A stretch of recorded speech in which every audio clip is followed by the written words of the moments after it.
We've talked a little bit about your physical preparation. I think an often overlooked component to safety is your physical conditioning, which is why we put such a big emphasis on it. A lot of people, when they talk about going on a backpacking trip or a through hike, they're afraid of things like bears or, other human beings. And the reality is you're most likely to get injured if you're overestimating your abilities. Your other big safety concern is the weather. A lot of people underestimate the weather, and we talked a little bit about that in the trip planning and the seasonality. Having the right gear to mitigate, adverse weather conditions is really, really crucial to your safety. In addition to that, knowing how to navigate, which we're going to dedicate an entire lesson to navigation, is also really key to being safe in the outdoors. Yes, there are potential encounters with animals or with humans that could happen out there, but they're very, very low down on the list of likelihood, especially if you follow good etiquette with regard to animals, like keeping your food away from your camp and doing your best to choose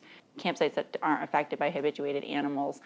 So safety is really a lot about planning for and preparing mitigation strategies for adverse conditions that could happen out on the trail.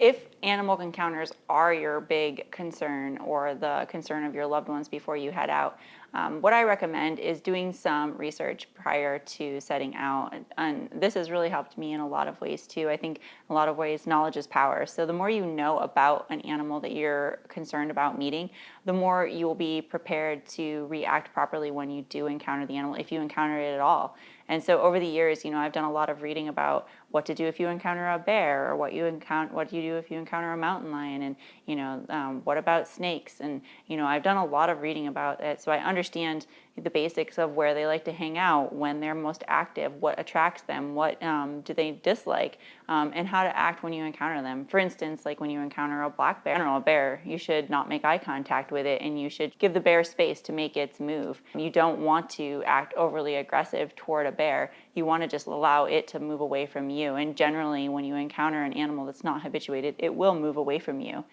Quite the opposite is true of a mountain lion. If you encounter a mountain lion, you want to look big and scary. Don't be afraid to make eye contact. You want to let it know that you are not worth attacking. A lot of times they say to raise your trekking poles over your head and yell at the animal. So it's a completely different way of acting when you encounter that animal.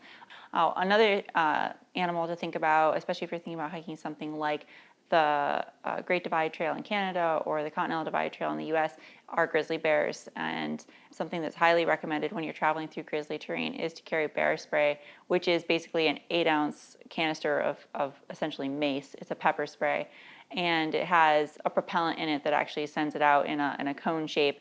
And I believe it's about a 12-foot wide cone. It goes out about 12 feet. This is something that's used as a deterrent if you are attacked by a grizzly, which is extremely unlikely. But most people like to carry that when traveling in grizzly terrain as a preventative measure.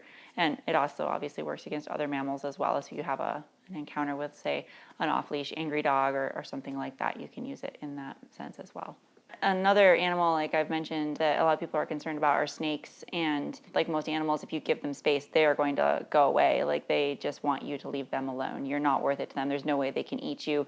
You're not of any interest to a snake. If you're hiking in rattlesnake terrain and you're concerned about rattlesnakes and you want to listen to music, I really recommend just using one earbud, or the kind that transfers through the bone rather than goes into the ear canal. That way you'll be able to hear. When I was hiking the PCT the last time, we were hiking in an area I have seen many rattlesnakes over the years, and we literally hiked up behind a fellow thru hiker, and we got up to him. We were saying, "Excuse us, can we go around you?" We were talking to him, we were yelling at the top of our lungs, and he was rocking out so much he didn't hear us. I literally touched him on the shoulder, and then he jumped. If there had been a snake, he would have certainly gotten, walked right on top of the snake and maybe even gotten bitten, because there was no way he was going to hear a snake rattling. Not all snakes are going to alert you. If you do encounter a different type of snake that doesn't rattle, back off, give it space, and most likely it will leave. Yeah, you also need to know what types of climates and environments and locations along the trail you might find these different types of snakes, but also arachnids of all sorts, scorpions, or brown recluse or black widows. You need to know where these things might be found on the trail.